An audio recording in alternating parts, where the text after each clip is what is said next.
We barely lead with this team, but they're the only one doing anything right now. Yeah, I mean, crafty Avila and the Detroit Tigers are absolutely dominating this offseason. I'd say we've already won the offseason. Well, Two with weeks in, with 3 weeks the in. with the big rumor happening, yeah, you may be winning the offseason. You may Uh, win the offseason. let me break down everything that's happened so far. Breakdown. Is the opposite of what we've always called sleepy Avila. Is he is wide awake, as we talked about last episode a couple weeks ago. They had already signed Tucker Barnhart, crossing off the Tucker. catcher's item off of L's 3-item to-do list in the offseason. He explicitly stated they wanted to get a catcher, a starting pitcher, and a shortstop. And he's done 2 of those 3 already. After Barnhart, he did sign Eduardo Rodriguez last week, out from underneath the Boston Red Sox for a 5-year deal, $77 million.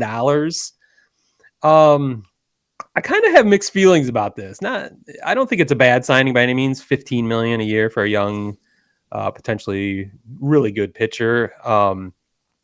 It's a little.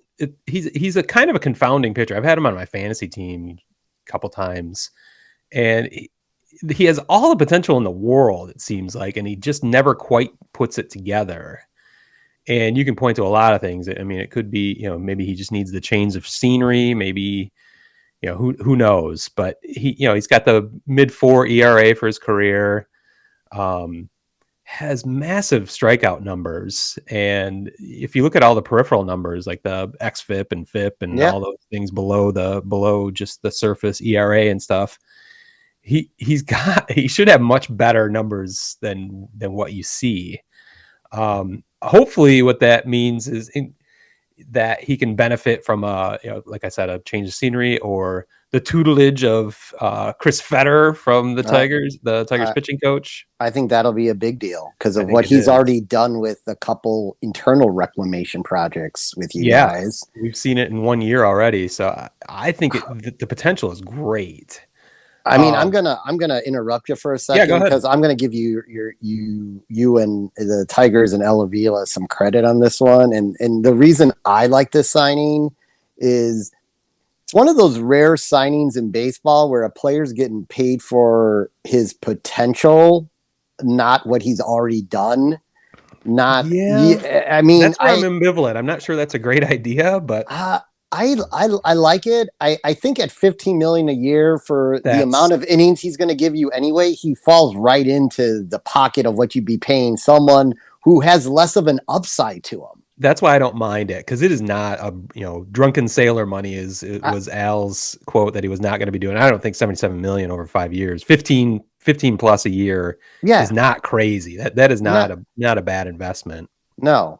With pitcher is a generally overpaid Yeah. position in baseball. It really is. When you think about a 4.5 ERA and 200 innings gets you $15 million a year, pretty much to be a pitcher. Hmm. That's average at best, Yeah. So I don't know. I like it. It was aggressive early, and Hmm. I like that. I'm used to that over here and on my side. So I think it was a good move. Well, we were speculating before this happened, before Al went nuts and started signing people all over the place. Actually, just one guy, but we didn't know if there would be any signings before December 1st, with the uncertainty of the collective bargaining agreement negotiations and the potential lockout and the potential completely different CBA and financial landscape after this new CBA. So we didn't know if anything was going to happen. So it was pretty cool to see my team being aggressive and jumping the market, is what we were saying, what we were calling it. Um, Taking advantage of other teams maybe being a little trepidatious about the future and not being aggressive. I I don't think the money's a big issue at all. I mean, the Tigers are now up to, I just looked it up. They're up to like 2022 payroll is just over $100 million. And isn't like 35 of that Miguel Cabrera? Yeah, a bunch of it is. So, which will be coming off the books in a couple of years. So that's not a problem. The other thing is they're not relying on Rodriguez to be their ace, their number No. one starter. He can slot into the middle of the rotation, or potentially he could become the ace. So I think it's smart. I I guess I should be.